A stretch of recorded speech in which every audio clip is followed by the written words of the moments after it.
Olá, sou o professor Juscelio. Hoje eu vou estar conversando com você sobre algumas técnicas que têm sido usadas recentemente na elaboração de vinhos tintos, embora algumas delas não sejam exatamente tão recentes. Eu acredito que para a gente possa falar sobre técnicas que estão sendo utilizadas atualmente, a gente precisa dizer o que costuma ser utilizado e o que era utilizado para que a gente possa fazer esse paralelo. E para falar sobre vinificação em tinto, não tem outra forma de começar senão dizendo que é uma vinificação com maceração. Porque afinal de contas, para que eu tenha cor e taninos num vinho tinto, eu preciso fazer a difusão dos componentes de cor e de corpo das cascas para o líquido. Então, isso vem a ser a maceração. O que guia essa maceração? Primeiro, quanto que eu tenho potencial na uva para fazer um vinho mais ou menos encorpado. A cor quase nunca é exatamente o principal ponto para fazer a maceração, mas sobretudo a extração de polifenóis, de taninos. Mas, como eu dizia, a gente precisa levar em conta a quantidade de polifenóis que eu posso extrair dessa uva com qualidade e o tipo de vinho que eu quero fazer. Eu posso ter a uva mais perfeita possível e posso querer fazer um vinho com menos extração para que ele agrade um público que não gosta de vinhos muito encorpados. Então, a primeira das decisões é que uva eu tenho, que vinho eu quero fazer com essa uva. E os parâmetros que nos baseiam para fazer essa modulação da maceração são a temperatura de fermentação. Quanto mais alta for a temperatura que acontecer a maceração, normalmente acontece junto com a fermentação alcoólica, mais extração se tem. E quanto mais teor alcoólico, mais extração se tem, sobretudo de polifenóis. Ou seja, a gente consegue saber que quanto mais tempo eu deixar um vinho em fermentação em contato com as cascas, maior vem a ser a extração de cor e de polifenóis. Outras coisas que a gente tem que pensar: o movimento da fermentação alcoólica. E por que a maceração normalmente se dá junto com a fermentação alcoólica? Porque o movimento da fermentação alcoólica ajuda nessa dinâmica de extração. À medida que o gás carbônico empurra as uvas para cima, e esse chapéu, que a gente chama de chapéu, essa capa que se forma em cima, precisa ser quebrada e revolvida no restante do mosto, na parte líquida. E a gente costuma fazer isso a partir de remontagens.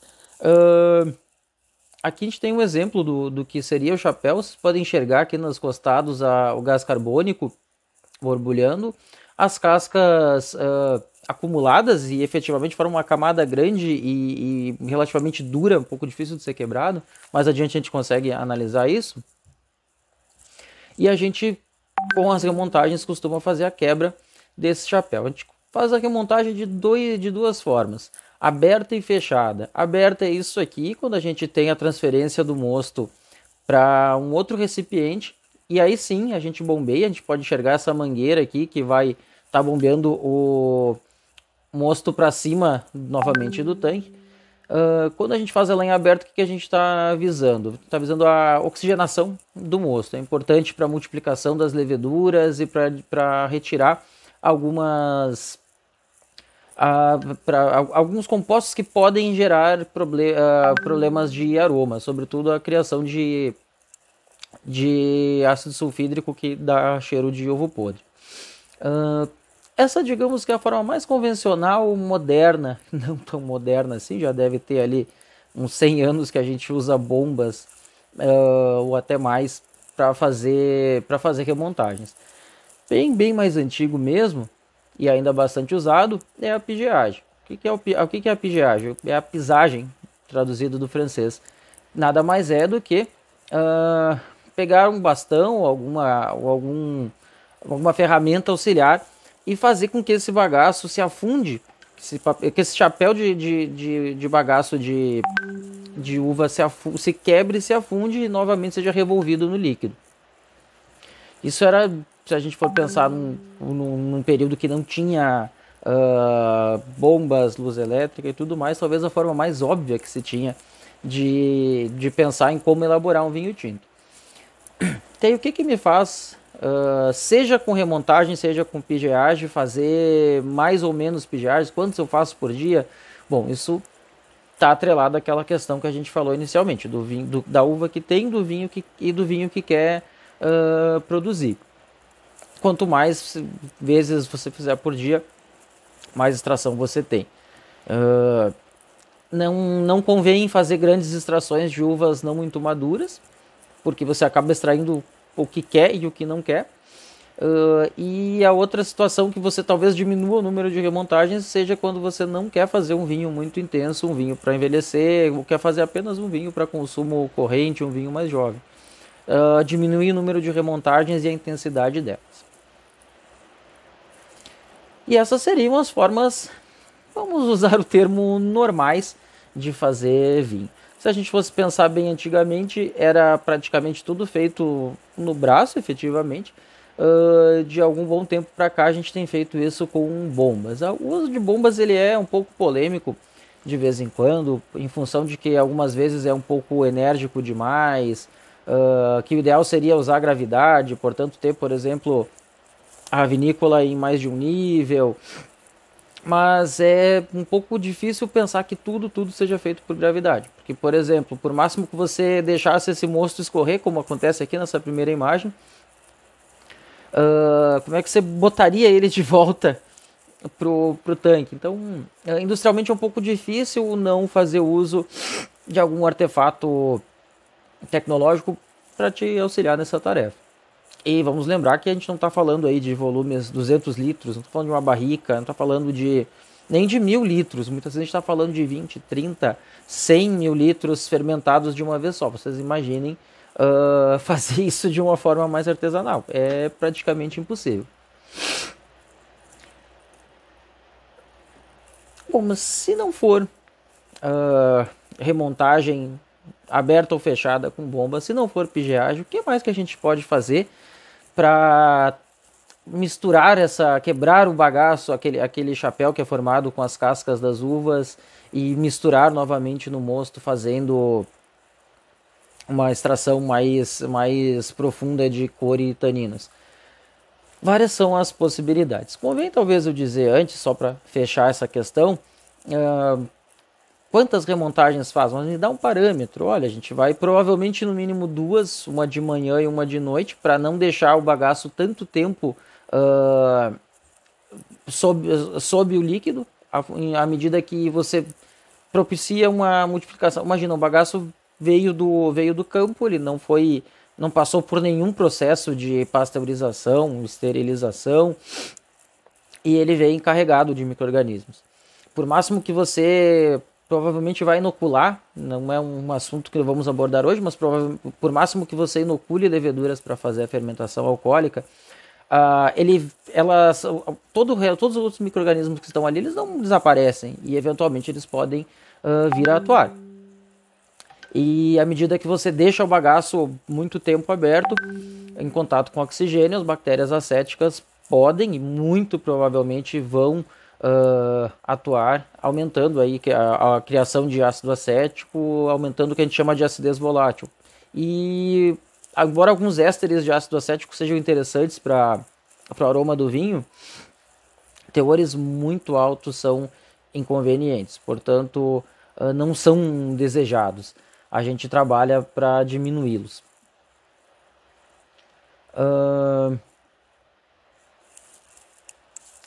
Para a gente efetivamente um número de vezes que a gente faz, além dessas duas, me dá um máximo. Olha, não tem, normalmente umas 4 vezes por dia. Lembrando que quanto mais fizer, mais extrai, e isso vai depender da decisão de cada vinificador.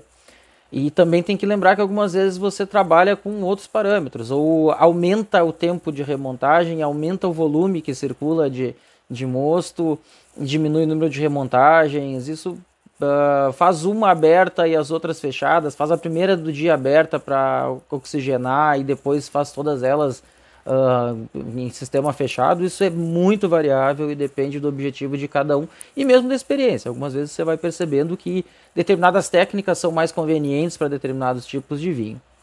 E embora a enologia seja uma ciência, muito dela é intuitiva. É você ir sabendo o que está fazendo e adaptando e descobrindo. Olha, isso dá mais certo para esse vinho, isso dá mais certo para aquele vinho. não existem receitas tão padronizadas. Se a gente for falar, por exemplo, em fazer um derivado de leite, é muito mais fácil a gente dizer, olha, você sempre faz assim, sempre trabalha com essa temperatura, com esse tempo de processamento, que fica certo. A gente tem uma matéria-prima e um produto final que precisam ser... A matéria-prima, que é muito, com alguma variação, é muito parecida, e um produto final que deveria ser igual à medida que o consumidor procura ele dessa forma. Mas não é assim que funciona com uva, que varia bastante de safra a safra. E mais ainda, que dentro de uma safra varia de lugar para lugar. Ou seja, o que deu certo para mim aqui no Rio Grande do Sul pode não dar certo no Vale do São Francisco, que por sua vez pode não dar certo na França. Essas questões elas são efetivamente muito íntimas de cada local de elaboração. Bom, mas falando sobre algumas outras possibilidades de maceração. A primeira delas, e não é uma técnica exatamente nova, ela é moderna, não é tão antiga. E basicamente o porquê que ela não é tão antiga? Porque ela é uma maceração pré-fermentativa a frio. Cadeia de frio, a gente sabe, não é uma coisa tão antiga. A gente está falando de... Não temos 100 anos de refrigeração extremamente utilizada nas indústrias. Então, ela desse ponto de vista não é tão antiga, e não é um frio pouquinho, é um frio bastante. A gente está dizendo em segurar fermentação alcoólica através de frio. Tá? O grande lance da maceração a frio é, primeiro, impedir que a fermentação aconteça, ou retardar o começo. Às vezes ela já começa, mas num grau muito baixo, mas mais sucesso a gente tem quanto mais consegue segurar essa fermentação. Essa fermentação está acontecendo com as leveduras que tem na uva. A gente vai fazer a inoculação posteriormente, também a gente não poderia inocular ela e torcer que a levedura que a gente pôr ficasse quietinha, não ia dar certo. Então, se deseja fazer uma inoculação de leveduras posterior, essa técnica tem que ser executada com bastante frio bastante vigoroso, para evitar que aconteçam fermentações espontâneas anteriores a que a gente gostaria. E também é importante dizer, uma técnica que ela pode ser útil para fermentações espontâneas, à medida que ela acaba gerando espaço para que esses micro-organismos se aclimatem e acabem se desenvolvendo. De todo modo, o modus operandi deixe por um período variável de 2, 4, 7 dias em baixa temperatura. Por que os períodos não costumam ser muito longos? Porque tem uma hora que a levedura já não tem mais como ficar quieta, vamos dizer assim. Vocês imaginem que a vida dela está em jogo, ela tem um monte de açúcar, ela tem frio que prejudica o desenvolvimento dela, mas ou ela se desenvolve ou ela não se desenvolve, aí ela acaba se desenvolvendo. E vale lembrar que tem diversos tipos de leveduras, e algumas com mais criotolerantes, outras menos. As mais criotolerantes podem estar lá no lugar confortável, relativamente confortável para elas, e começar a fazer a fermentação alcoólica. Então, por isso que ela costuma ter um período de curto limitado.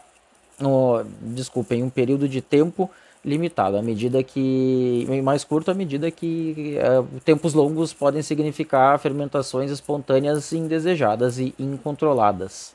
Controláveis posteriormente, mas não controláveis à medida que elas deram um start antes do que você imaginava.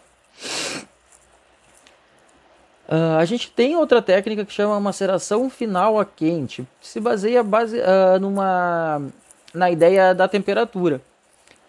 A fermentação alcoólica precisa ter a temperatura modulada. Vocês devem imaginar o porquê, né? Os micro-organismos não trabalham bem numa faixa de temperatura muito alta. E a fermentação de um vinho vai tranquilamente acima de 35. Em 35, provavelmente, as leveduras todas elas param. Ou pior ainda, continuam as que a gente não gostaria que atuassem. A gente precisa fazer o controle de temperatura. Mas o que a maceração final aqui a gente faz é basicamente deixar que ali nos últimos 2 dias, talvez, a temperatura vá a níveis mais altos, os açúcares já praticamente foram consumidos, não há um grande perigo de que a fermentação pare com açúcares não degradados em etanol. E com esse aumento da temperatura a gente faz o aumento da difusão de taninos e de cores. De cor, perdão. Macerações longas. O que eu quero dizer com uma maceração longa? A gente aqui costuma fazer a fermentação, a gente, uma boa parte do mundo, faz a maceração durante a fermentação alcoólica, e isso costuma dar em torno de 7 dias. É conveniente por quê? Porque você faz uma única operação, incuba as uvas, trabalha com o gás, trazendo o chapéu para cima, fazendo remontagens, acabou a fermentação, separa o bagaço, não precisa deixar esse bagaço, esse mosto que você retirou fermentando, ele já fermentou, não precisa transferir para um recipiente para fermentar, para depois da fermentação transferir, isso de alguma forma facilita o trabalho. Mas é importante dizer, várias possibilidades existem. A gente pode fazer inclusive soma dessas técnicas, começar com a maceração a frio, fazer uma maceração em fermentação e usar uma fermentação pós-fermentativa. A escolha é de acordo com aqueles critérios que a gente comentou antes. Mas de fato uma maceração longa ela se baseia em ser além da fermentação alcoólica. E aí a forma de proceder dela costuma ser aproveitar a fermentação para fazer remontagens e depois disso atestar o tanque, que é o que a gente chama de completá-lo para não ficar com ar sobrando, deixar tudo quietinho. Não dá mais para contar com que o bagaço vai subir, o gás da fermentação não vai mais ser criado e quanto mais mexer, mais ele não vai fazer esse efeito de fazer o bagaço ficar na superfície. Então o que a gente faz é deixar o tanque fechado, não hermeticamente, com o airlock, porque tem risco de alguma fermentação acontecer e de acabar estourando, alguma coisa assim. Mas deixar esse vinho pós-fermentado por mais tempo. Quanto tempo? Olha, alguns lugares vão a 1 mês com o bagaço, isso é muito relativo de situação para situação.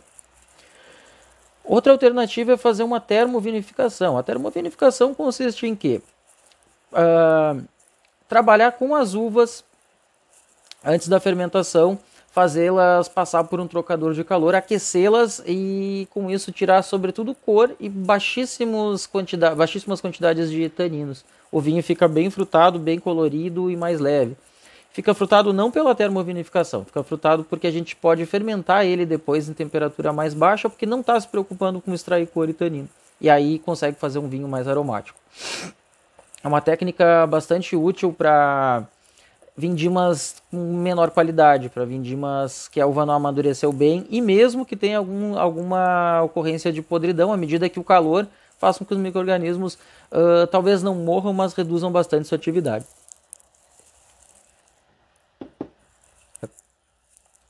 Maceração carbônica é pegar as uvas inteiras inclusive com o cabinho, né, com o engaço, depositá-las num tanque e ou fazer com que uma parte do mosto seja uma parte das uvas crie mosto e esse mosto fermente, que é o que a gente chama de semicarbônica, ou fechar esse tanque e adicionar gás carbônico, que é o que a gente chama de maceração carbônica.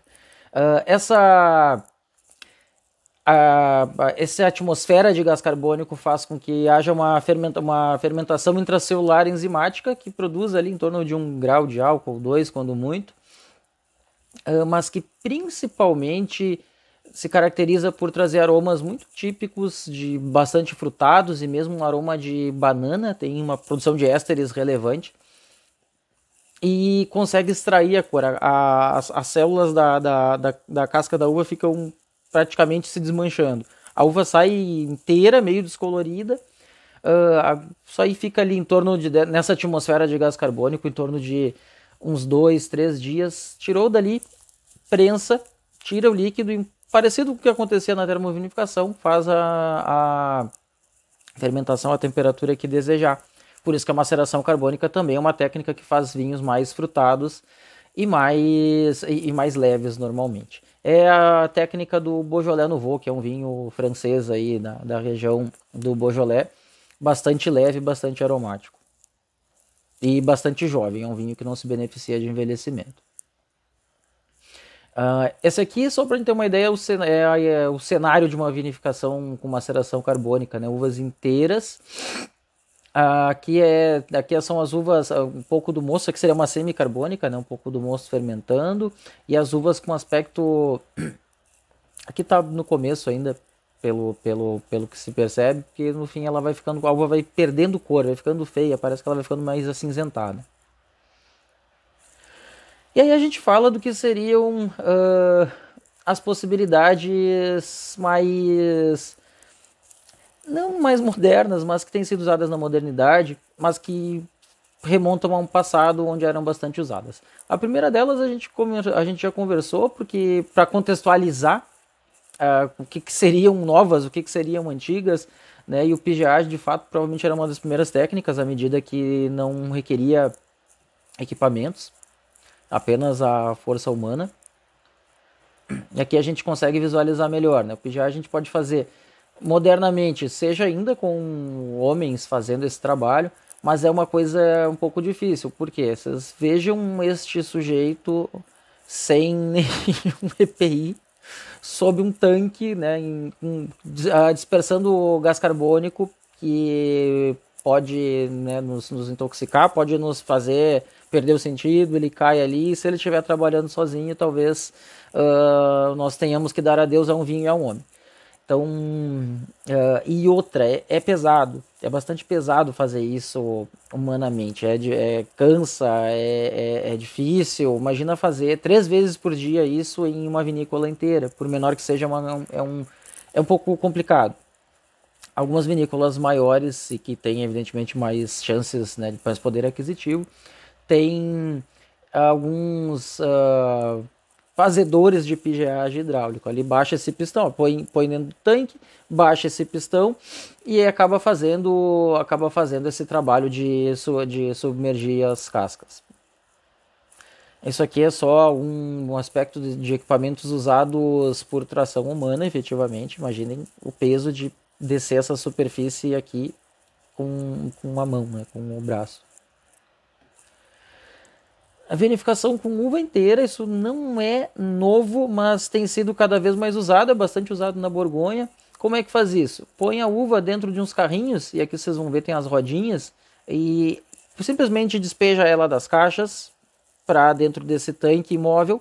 Esse tanque imóvel é transportado até a boca desses tanques, que tem que ser mais larga, e aí você abre a válvula e as uvas caem ali para dentro. Isso é muito legal. Trabalhar com uva inteira exige algum cuidado, porque os engastos precisam estar bem maduros, e a alternativa que se tem é trabalhar com ela apenas desengaçada, sem os engastos. É o caso aqui, tanto que tem um aspecto mais líquido. Mas seja qual for, mesmo que as uvas sejam desengaçadas, é importante mantê-las íntegras e saber que a gente não vai poder bombear esse líquido, então a gente precisa fazer esse procedimento. A vantagem, basicamente, uma extração mais seletiva. A desvantagem, isso é bastante caro, você tem que adaptar a estrutura inteira da empresa para conseguir fazer isso. Depois nós temos a delestagem. A delestagem é uma remontagem em que a gente deixa sair por gravidade o volume do tanque que está com cascas e com líquido. E depois ele vai, né? Vasos comunicantes, vai metade, a gente bombeia essa metade por cima. Qual que é a diferença? Revolve melhor o bagaço e ao mesmo tempo de um modo mais seletivo. Não fica circulando bagaço, mosto e bagaço ao mesmo tempo. Então é uma técnica que costuma ser mais qualitativa para o vinho. Isso é patenteado, o método Ganymede, mas não é uma coisa nova, tá? Ele se baseia em usar o gás da fermentação acumulá-lo e de tanto em tanto, quando você quiser fazer uma remontagem, abrir esse bypass que vai revolver todo esse bagaço, jogar tudo para baixo e aí novamente você fecha, o bagaço se acumula e novamente você abre toda vez que quiser fazer uma remontagem. Vinomatic ou Rodotank, o que são esses tanques rotativos? Tanques em que você põe as uvas normal, como fosse fazer um vinho qualquer, mas que para fazer a maceração você não vai revolver o líquido tirando do tanque, você simplesmente circula o tanque. Qual que é a vantagem disso? A vantagem disso é fazer uma extração mais seletiva. A gente consegue extrair mais e extrair melhor, à medida que não fica batendo muito o bagaço. Mas é importante dizer que os Vinomatic são... Vinomatic é a marca comercial, mas é como praticamente todo mundo os conhece. É importante dizer que os Vinomatic são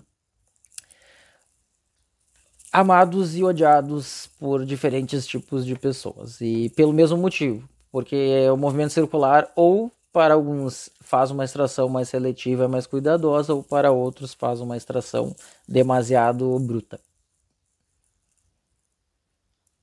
As ânforas, e as ânforas basicamente não tem uma diferença em termos de vinificação, em termos de método de maceração. Você tem um recipiente de cerâmica, mas o que a diferencia bastante?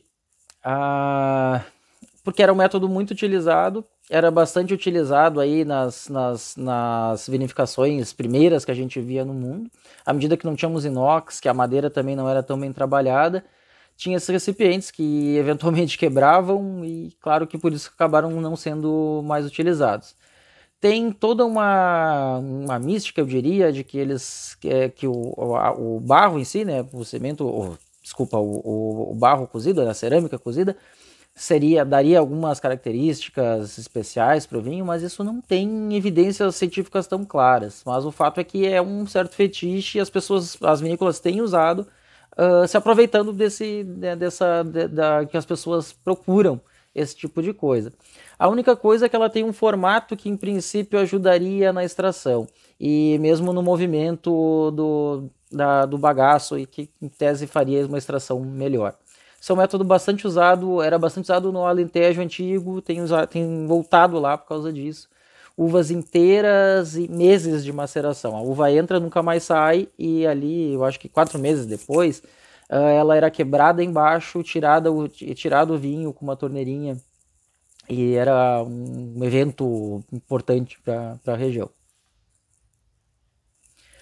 A vinificação integral, que também não é uma coisa nova, mas porque se fazia isso antigamente, se incubava a uva já num recipiente de madeira pequeno, né, numa barrica de carvalho, efetivamente, e se fazia toda a vinificação, se retirava, depois que aconteceu a fermentação, retirava a maceração, retirava as cascas, voltava esse vinho para lá, completava com a de outra barrica, né, ele não pode ficar com câmara de ar, mas não se usava muito porque fermentar em recipiente de madeira, esse recipiente não é parafinado, não é revestido, significa uma chance grande de alguns riscos microbiológicos.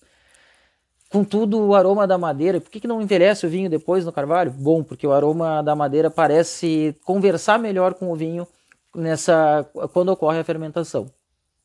E essa tem sido um uso bem interessante. Aqui a gente consegue perceber o chapéu, a gente consegue revolver isso aí com um bastãozinho ou girando a barrica. Terminou a maceração, tira as cascas, esse vinho volta para lá. Por isso a gente chama integral, ele está inteiro dentro dessa barrica. Isso está bastante em moda. O inconveniente é bastante caro. E isso não é eterno, em umas 3 safras você precisa renovar o seu estoque de barricas. Evidentemente isso é um preço que agrega no vinho. Aqui tem um esqueminha de como ela pode funcionar.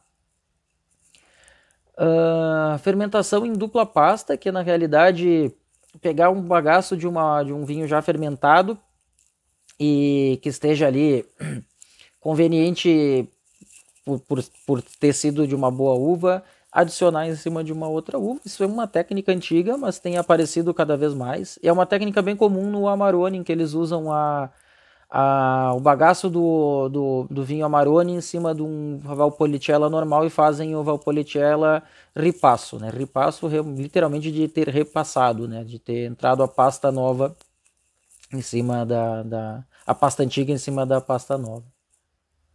A pisa-pé, isso é antiquíssimo, até hoje se faz no Douro, e essa cena de pessoas dançando abraçadas dentro, ela é verídica. Isso é meio místico, porque é claro que hoje a gente consegue fazer máquinas que trabalham tão melhor quanto os pés, mas antigamente se pisava porque o pé amassava a uva sem romper as sementes e sem esfacelar demais. Só que isso era muito típico do Douro, os lagares abertos e a pisa-pé. Isso aqui, por exemplo, são robozinhos que pisam a pé para fazer da mesma forma que fazia antigamente. Tem sido bastante... sempre foi usado no Douro, mas para motivos mais alegóricos tem voltado bastante a ser usado. Junto com as cubas abertas, que cada vez mais, isso é um cenário típico do Douro, mas cada vez mais aparecem em outros lugares do mundo. À medida que incorpora mais oxigênio, traz diferentes interações entre cor e tanino, e entre tanino e tanino, e traz características diferentes de vinificação, que praticamente, eu particularmente me agrado, mas não é um vinho tão moderno, é um vinho menos frutado, é um vinho que tem alguma oxidação, não é exatamente o vinho que a gente é assim acostumado a tomar. E para a gente finalizar, a cofermentação, fermentação de diferentes uvas, não um corte de vinhos prontos, mas a fermentação de diferentes uvas juntas, inclusive uvas brancas e coisas bem antigas como o field blend ou vinhas velhas, como é em Portugal, em que você pega... Elas eram plantadas aleatoriamente, as uvas típicas de uma determinada região, amadureciam meio parelho, você ia colhendo elas à medida que amadureciam, fazia o vinho junto. Tá, isso era o corte de campo, né, o field blend. Aí tem aparecido mais, tem sido bastante procurado. A desvantagem é que você não domina bem como é que ele vai ficar. A vantagem é que ele é um vinho único e que você pode explorar essa característica. Bom, eu agradeço a atenção e fico no aguardo então das questões de vocês. Obrigado por terem assistido e até mais.